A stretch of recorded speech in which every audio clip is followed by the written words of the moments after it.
It was an ordinary afternoon in the quiet town of Havenwood. Officer Jake was on patrol, enjoying his coffee and observing the calm traffic. However, within the hour, an event would occur that the entire police station would never forget. An elderly man, wearing a worn army jacket and walking with a slight limp, entered the local grocery store. His name was Arthur Miller. He was quiet, polite, and moved slowly. Little was known about him, except that he lived alone in a small cabin outside of town. To most, he was just another old man, probably retired, probably harmless. But when Arthur was wrongly arrested moments later, the officers believed they were simply doing their job. They had no idea who they had just handcuffed, and they certainly didn't anticipate what would happen a mere 30 minutes later. Inside the grocery store, Arthur slowly made his way through the aisles. He picked up a loaf of bread, a bottle of milk, and a can of soup. He smiled at the cashier and waited in line. Suddenly, a younger man in front of him dropped his wallet and quickly exited the store. The cashier pointed at Arthur, accusing him of theft. Confused, Arthur tried to explain that he hadn't taken anything, but the cashier insisted she saw him pick something up from the floor. Arthur was shocked and attempted to clarify, but before he could say much, the store manager called the police. Minutes later, Officers Jake and Ryan arrived. The store manager pointed at Arthur. "That's him. He tried to steal that guy's wallet." Without asking many questions, the officers approached Arthur. "Sir, please turn around and place your hands behind your back." Arthur looked confused. "I didn't do anything wrong. I think there's a misunderstanding." But the officers didn't listen. They roughly handcuffed him and pushed him into the back of the squad car. People in the parking lot watched silently, some looking concerned, others simply staring. At the station, Officer Ryan threw Arthur's jacket onto a bench and locked him in a holding cell. "You know, old man, stealing someone's wallet is a serious crime," he said with a smirk. Arthur sighed and sat down quietly. He said nothing. He looked calm, almost too calm. Officer Jake observed the old man through the glass.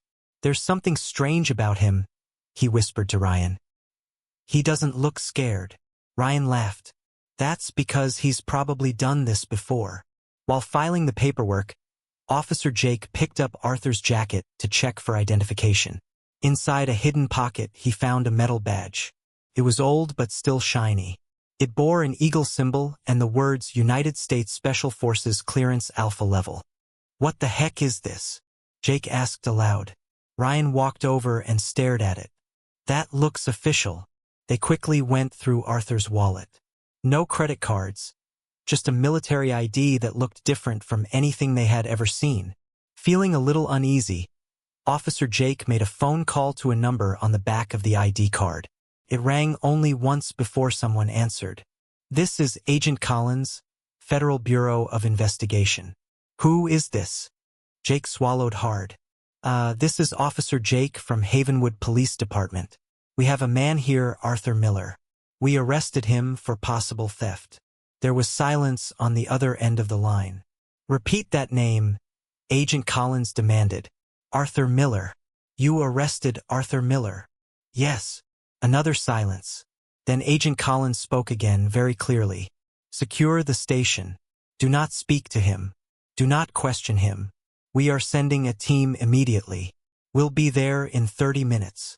Then the call ended. Officer Jake looked at Ryan, who was now clearly nervous. "Who did we just arrest?"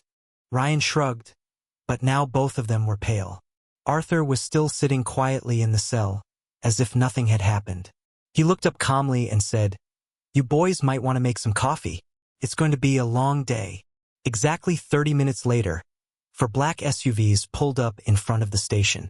Several agents in black suits emerged. One of them walked straight to the front desk and said, "Where is he?" Ryan pointed toward the holding cell. The agents opened the cell door and shook Arthur's hand with deep respect. "Mr. Miller, we're sorry for the inconvenience. We'll take you from here." The officers just stood there, frozen. After the agents left, another FBI officer stayed behind to speak with the officers. "Do you know who that man is?" he asked. They shook their heads. "Arthur Miller served in 5 combat zones. He was part of classified missions that most of this country will never know about. He helped prevent multiple terrorist attacks. His file is so classified that not even most FBI agents can see all of it. He looked them in the eyes. You're lucky he is a patient man. After the FBI left, Officer Ryan sat down, completely silent. He replayed the moment in the parking lot again and again in his head. The way they treated Arthur, the way they pushed him, the way they ignored his calm voice. I feel like a fool, Jake finally said. Ryan nodded. We didn't even give him a chance to speak. 1 week later, a letter arrived at the police station. It was handwritten, simple and polite. To Officer Ryan and Officer Jake, we all make mistakes.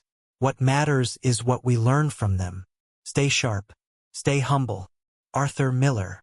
Attached was a military challenge coin, one that only the most respected veterans receive. Ryan held it in his hand for a long time. Sometimes the quietest people hold the loudest stories. Sometimes the man you ignore is the one who once protected your very freedom.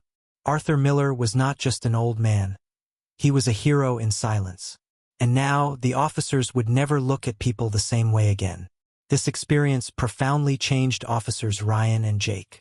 They dedicated themselves to treating every individual with respect and patience, regardless of appearances. They became known in Havenwood for their understanding and fairness, earning the trust of the community. The story of Arthur Miller became a local legend, a constant reminder that true heroism often goes unnoticed, and that judging a book by its cover can lead to grave errors. The quiet town of Havenwood learned a valuable lesson that day, one that resonated far beyond the walls of its police station. Flying alone anymore, because revolution didn't begin on the runway. It soared into the sky.